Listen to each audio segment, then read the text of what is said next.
करता हूँ कि वे डॉक्टर भीमराव अंबेडकर पूजन अर्चन कर कार्यक्रम को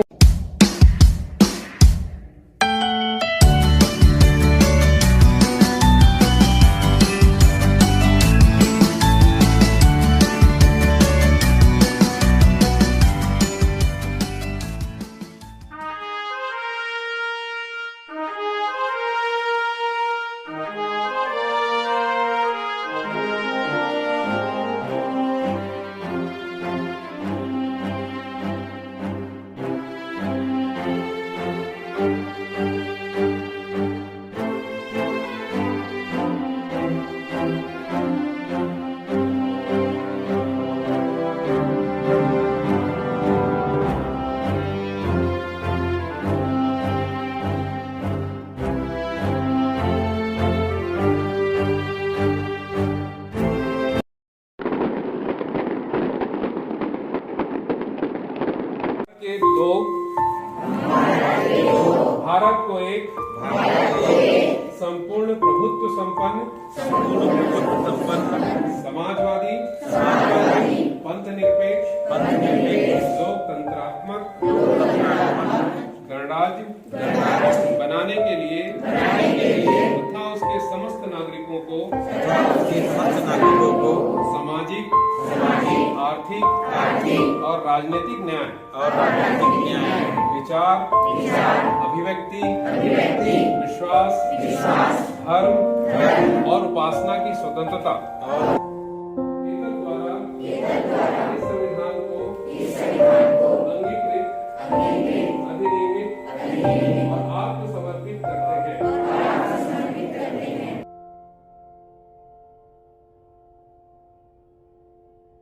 स्वतंत्रता को बल देता है, समता न्याय का बल देता है।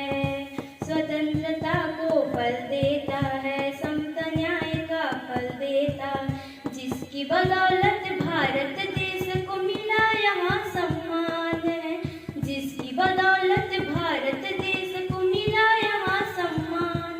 भारत का संविधान है भारत का संविधान है, जो भी यहाँ पैदा होता है भारत माँ का लाल है। संविधान में इन बातों का रखा देखो ख्याल है, कोई मरे ना भूख प्यास से इसका प्रावधान है। भारत का संविधान है भारत का संविधान है। शिक्षा मिले यहाँ सब बच्चों को, ये उनका अधिकार है। मूलभूत अधिकारों का संविधान ही आधार है। जात धर्म का भेद नहीं है, सबको न्याय समान है। भारत का संविधान है।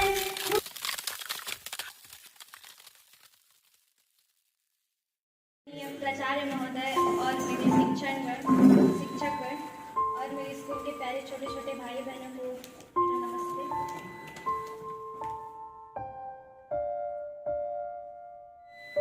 आज संविधान दिवस के अवसर पर मैं छोटा सा भाषण तैयार करके आई हूँ, जो मैं आपके सामने रखना चाहती हूँ। संविधान बनने से पहले देश भारत सरकार अधिनियम 1935 का कानून चलता था।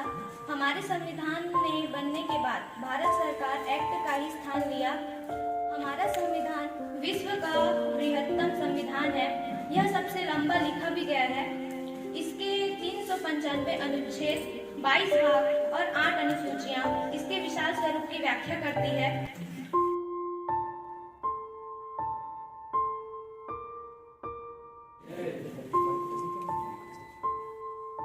आदरणीय प्राचार्य महोदय जी, मेरे गुरु जनों एवं मेरे सहपाठी भाइयों एवं बहनों, आप लोगों के समक्ष मैं संविधान दिवस के उपलक्ष्य में अपना विचार प्रस्तुत करना चाहती हूँ। गलतियों पर ध्यान न देवे। भारतीय संविधान का जो स्वरूप हमें दिखाई देता है वो केवल एक व्यक्ति का नहीं वरन लोगों के प्रयास का नतीजा है। डॉक्टर भीमराव अंबेडकर को संविधान के निर्माता और जनक भी कहा जाता है। राष्ट्रीय ध्वज का निर्माण पिंगली वेंकैया ने किया था। भारतीय संविधान को लिखने में 2 वर्ष 11 माह 18 दिन लगे थे। भारतीय संविधान की संकल्पना श्री M.N. राव ने 1934 में ही कर दी थी। इसी कारण उन्हें साम्यवादी विचार का पहला अन्वेषक कहा जाता है। धन्यवाद। 1939 में इसके समर्थन में अपनी आवाज बुलंद की थी और अंततः सन 1940 में इसे ब्रिटिश सरकार द्वारा मान्यता प्रदान की गई। भारतीय संविधान की रचना भी कोई एक की कहानी नहीं है, बल्कि कई वर्षों के अथक प्रयासों का सम्मिलित रूप है। आज की पीढ़ी को सब कुछ थाली में सजा परोसा मिलता है, न इसलिए उसे इसकी कीमत नहीं है।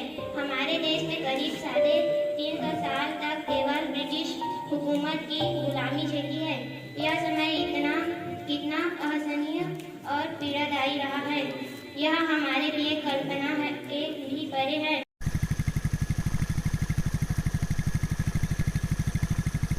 डॉक्टर अम्बेडकर साहब की, डॉक्टर भीमराव अम्बेडकर की, भारत माता की, भारत माता की।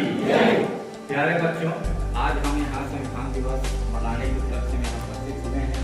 जैसे अभी आप लोग के गुरुजनों ने बताया है ना संविधान के बारे में, के बारे में, तो मैं ज़्यादा ना बोलते हुए संक्षिप्त रूप में जो हमारे भारतीय संविधान का अधिकार है उससे आपके सामने मैं संक्षिप्त रूप में इस बात को वर्णन करना चाहता हूँ। तो सर्वप्रथम जो संविधान का अधिकार हमको दिया गया संविधान द्वारा, ठीक है, वो है समानता का अधिकार। समानता का अर्थ होता है मतलब कानून के समक्ष हम सब बराबर हैं, ठीक है, चाहे लड़का हो या लड़की हो, चाहे वही कोई जाति का भी हो, है ना, चाहे उसका रंग काला हो या गोरा हो, ठीक है, सभी कानून के समक्ष समान है, ठीक है। यही है समानता का अधिकार। दूसरा है स्वतंत्रता का अधिकार, ठीक है, स्वतंत्रता का अधिकार। तो इसमें हमको बहुत सारे बिंदुएं हैं, अधिकार मिला हुआ है। जैसे हम कहीं भी भ्रमण करने के लिए जा सकते हैं, कहीं का भी आवासी हो सकते हैं भारत देश में, कहीं भी कोई राज्य हो या कोई जिला हो, कोई भी गांव में जाके हम निवास कर सकते हैं अपनी स्वेच्छा से, कोई भी आपको मना नहीं करेगा। इतना अधिकार संविधान द्वारा हमको सौंपा गया है, दिया गया है, हमारे लिए लागू किया गया है, ठीक है। तीसरा है शोषण के विरुद्ध अधिकार। शोषण का अर्थ होता है, क्या होता है जानते हैं, बताइए। कानून उद्योगों में काम में नहीं लगाना है ना, शोषण, ठीक है, आपका जवाब ठीक है। तो शोषण का अर्थ होता है जबरदस्ती किसी की मजबूरी का फायदा उठाना, ठीक है। इसके बाद चौथा आता है धर्मनिरपेक्षता का अधिकार। इसको पंथ निरपेक्ष के नाम से भी जाना जाता है, जो हमारी निर्देशिका में प्रस्तावना में ये शब्द बाद में जोड़ा गया था, ठीक है। हाँ, शिक्षा एवं संस्कृति का अधिकार, ठीक है। अंतिम बचा है संवैधानिक उपचारों का अधिकार।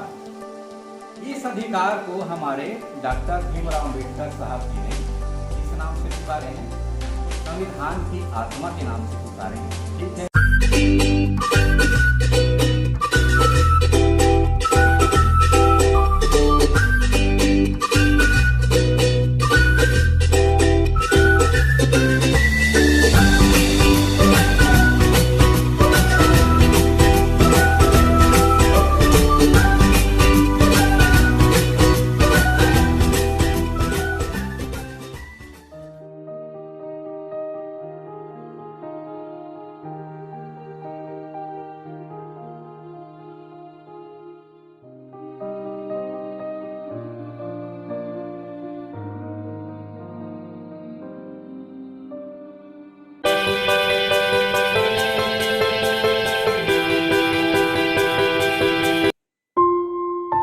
माता की आज हम बहुत ही धूमधाम से संविधान दिवस मना रहे हैं।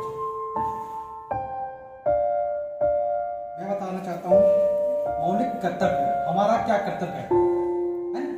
संविधान की रक्षा करने के लिए हम सब नागरिक के क्या कर्तव्य है और हमको संविधान का पालन करना चाहिए। इसमें देश की रक्षा करना चाहिए, इसमें संविधान के नियमों को पालन करते हुए राष्ट्रगान राष्ट्र ध्वज को हमको हमेशा सम्मान करना चाहिए, है? दूसरा है स्वतंत्रता का आंदोलन आदर्शों को अपने मन में सजो कर रखें, जो है जब हम गुलाम थे कितने शहीदों ने कुर्बानी दी, उसको कुर्बानी को हमको याद करते हुए हमको देश रक्षा करना चाहिए। जैसे हमारे जानते हैं हमारे सिपाही आर्मी है ना जो बॉर्डर में खड़े रहते हैं। तीसरा है भारत की समृद्धता एकता और अखंडता को बनाए रखना, उसका पालन करना। चौथा है देश की रक्षा और राष्ट्र सेवा करना चाहिए। पांचवा है सभी धर्मों भाषाओं और संस्कृति का आदर करना चाहिए। कोई जाति कोई धर्म के हो सबको समान रूप से देखना चाहिए, उसका पालन करना चाहिए। छठवां है देश की संस्कृति और धरोहर की रक्षा करना चाहिए। जैसे हमारा स्कूल भी है, सब है ना, इनको भी हमको रक्षा चाहिए। यहाँ कुर्सी टेबल बिल्डिंग है ना, ये हमारा क्या ये सरकारी संपत्ति, इनको भी हमको रक्षा करना चाहिए। सातवां है प्राकृतिक पर्यावरण की रक्षा करना चाहिए तथा उनसे बेहतर बनाने के लिए हमें जीव जंतु को दया भाव देना चाहिए, है ना, चाहे जंगली जानवर हो या पशु पालते हो, है ना। जिस प्रकार हम पशु पालतू मानते हैं इसी प्रकार हमको जंगली जानवर को भी हमको सम्मान करना चाहिए। आठवां है वैज्ञानिक दृष्टिकोण और मानवता को विकसित करना चाहिए। नौ है सार्वजनिक संपत्ति जैसे स्कूल अस्पताल रेल बस डाकघर आदि की रक्षा उनके सही हालत को मदद करनी चाहिए, है ना, कुछ क्षति नहीं पहुंचाना चाहिए इनको। जैसा स्कूल हो या अस्पताल हो या बस हो, है ना, ये क्या है सरकारी संपत्ति है। इसके बाद लास्ट है 6 वर्ष से 14 वर्ष के बच्चों को शिक्षा प्राप्त करने के लिए अवसर देना चाहिए, है ना, जिसमें अपने संविधान कर्तव्य है ना, ये कर्तव्य उसका। इन्हीं आशाओं के साथ अपनी वाणी को मैं विराम देता हूँ।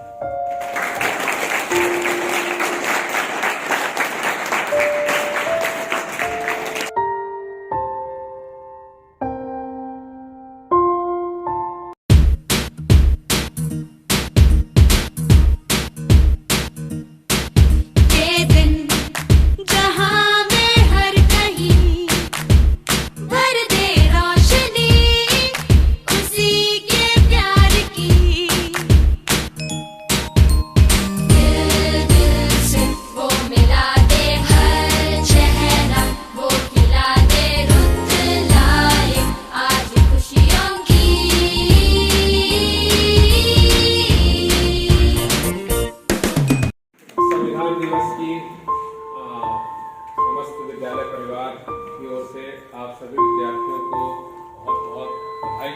संविधान दिवस में याद दिलाता है कि भारत का संविधान किस उद्देश्य से इसका निर्माण किया गया है। नागरिक अधिकार और नागरिक के कर्तव्य इनकी याद दिलाता है। और मैंने बताया कि प्रजातंत्र में शासन चलाने के लिए जो शासन के 3 अंग होते हैं, जैसे विधायिका और कार्यपालिका और न्यायपालिका, वो इस संविधान को मूल आधार बनाकर संविधान के उद्देशिका को ध्यान में रखकर इस देश को चलाने के लिए नियम बनाए। जो नियम पहले से बने हैं उनमें समय समय पर संशोधन की आवश्यकता पड़ती है, उसमें समय समय पर संशोधन किया जाए। और जो भी काम किया जाए, चाहे नए कानून बनाए जाए चाहे पुराने कानून बने हुए हैं उन कानून में संशोधन किया जाए, उसमें उसके उद्देशिका को ध्यान में रखना